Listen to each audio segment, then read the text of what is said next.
how to expand vocabulary without feeling frustration, without getting frustrated, and without getting upset on a daily basis by using pretty simple tips. If you're interested about this topic, continue watching. If you're new here, I'm Dina. I'm absolutely passionate about English. By the way, I'm using my little microphone for the first time, so congratulations on me. There are only 2 tips to follow. Number 1, stop learning individual words. Stop using separate words. Stop memorizing individual words. Stop repeating them again and again every day. And stop learning numerous words in a day. 1 word or 2 words are enough for a day.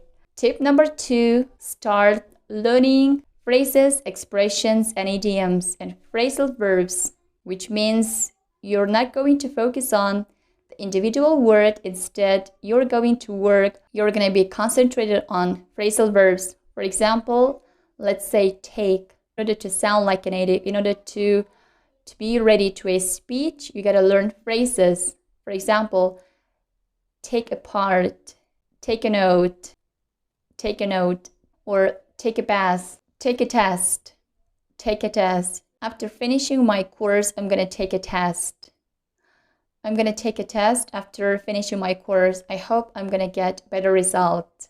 Take a risk, take a risk. Stop taking a risk. It can be harmful for you. Stop taking a risk. I love taking risks. Take care. Take care. I really appreciate people who takes care of themselves. Take advantage of.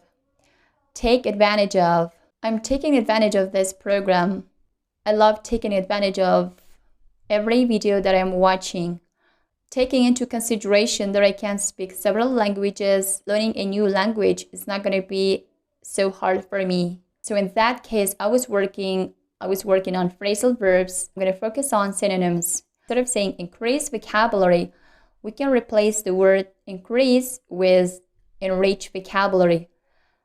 Enrich vocabulary or expand vocabulary. So I'm working on increasing my vocabulary. I'm working on expanding my vocabulary. I'm working on enriching my vocabulary.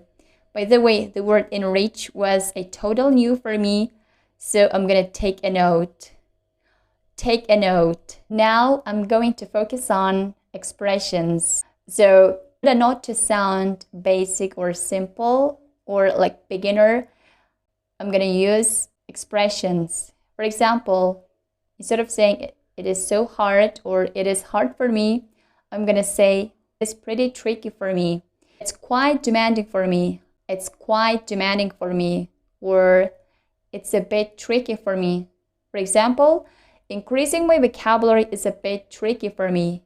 Or increasing my vocabulary is quite demanding for me. Instead of saying you are wrong, or you may say, oh, you're wrong. In this case, you may sound rude, doesn't sound good, right? You're wrong. If you say you're wrong, it doesn't sound good. There are a lot of expressions to replace this word. So you may say, I'm afraid you're mistaken. I'm afraid you're mistaken. Or, I'm afraid that's not quite right. I'm afraid that's not quite right.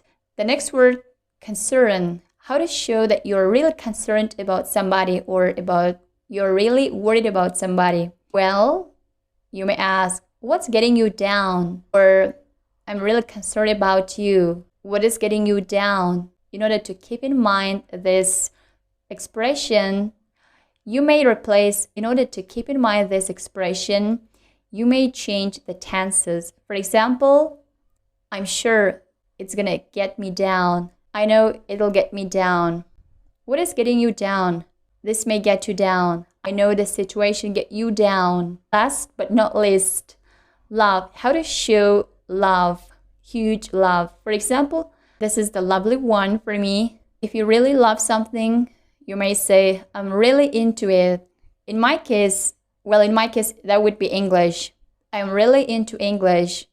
Or I'm keen on learning languages. Or I'm really interested in improving my speaking. I could kill for improving my skill. I could kill for improving my skill. I'm dying for my English.